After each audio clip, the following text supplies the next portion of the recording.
Social media Patel Prahlad बे Iran appears to be holding for now, hours after President Trump accused both sides of violating the fragile ceasefire that he announced overnight. As he set off for the NATO summit this morning, the president swore in front of reporters as his frustration, particularly at Israel, boiled over.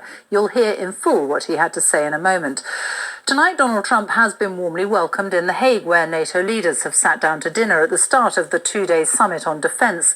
It comes, though, as questions are now being raised in the United States about just how successful the American airstrikes were on Iran's nuclear facilities. Here's our North America editor, Sarah Smith. Israel launched a barrage of airstrikes on Tehran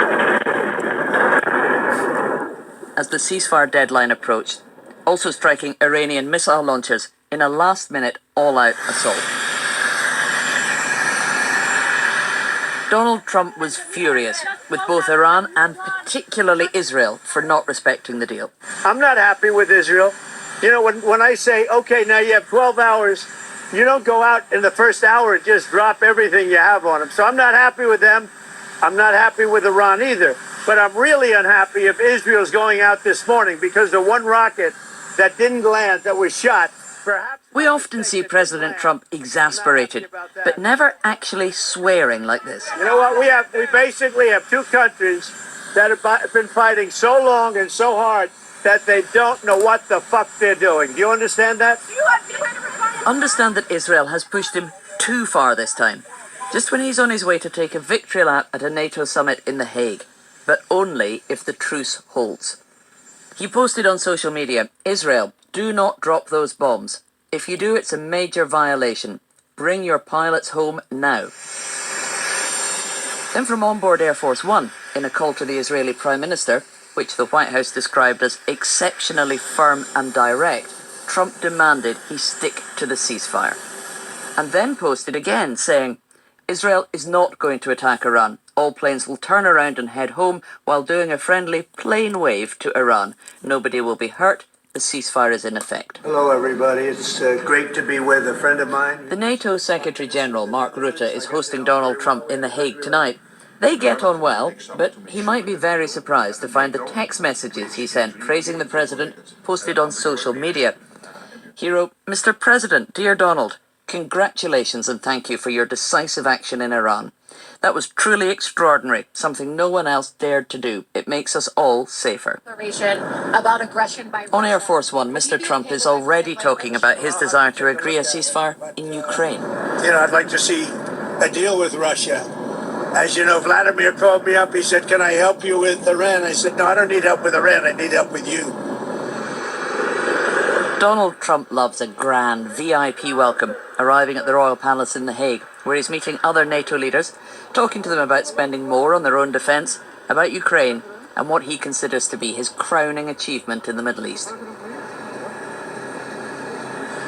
It's being reported here in America tonight that those American airstrikes on Iran might not have done as much damage to their nuclear facilities as Donald Trump claimed when he said they had been completely obliterated.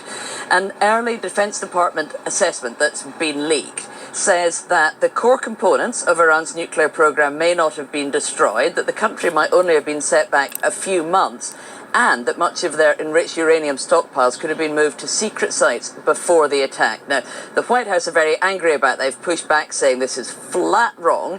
The press secretary said everyone knows what happens when you drop 14 30,000-pound bombs perfectly on their target. Total obliteration, she said. But they're not saying the Defense Department assessment is untrue.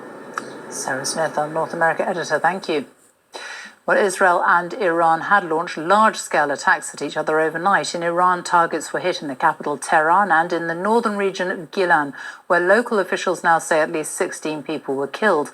In Israel, the southern city of Beersheba was hit. 4 people were killed in a missile strike on a residential building. From Jerusalem, Lucy Williamson reports. Beersheba was still a war zone this morning as Iran announced its commitment to peace. Rescue teams bringing out bodies from an apartment block hit in a final salvo of missiles fired minutes before Iran agreed to the truce. One sliced through the wall straight into a bomb shelter, rescuers said, killing several people inside. It's not about how many landed, it's why are missiles still being targeted towards civilian buildings like this? There's meant to be a ceasefire this morning. Well, you know, actions speak volumes, and this speaks for itself. I think Israel need to hit back Iran because Iran kill people. Iran said peace, but there is no peace. No peace. As we were there, another alert came in, warning of more missiles fired from Iran, after Israel had also agreed to the truce. But Israeli planes on their way to retaliate were called back home on the orders of Donald Trump. Tonight, Israel's Prime Minister vowed to act against any new nuclear threat. All the actions that our fighters have taken have brought Iran's nuclear program to ruins. And if anyone in Iran tries to revive this project, we will act with the same determination and strength to end any such attempt. I repeat, Iran will not have nuclear weapons. Iran still has the capability to fire missiles at Israel and has warned of a powerful response to any further attacks. The war has shifted power in Israel's favor, but tonight in Tehran, protesters called for their leaders to resist. We must see it through to the end. There's no benefit in stopping now.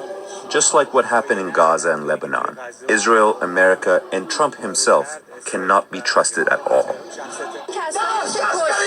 Iran will avenge the people you killed, said Suhaila. One day we'll catch you off guard. Be sure of that. In northern Israel today, a souvenir from 12 days of conflict. An interceptor used in Israel's air defenses. Israel says this short war has made the region safer by weakening Iran as a military threat. But it's weakened the regime as well. Lucy Williamson, BBC News, Beersheba. Here he is now. Hi, I'm just trying to make sense of all this data.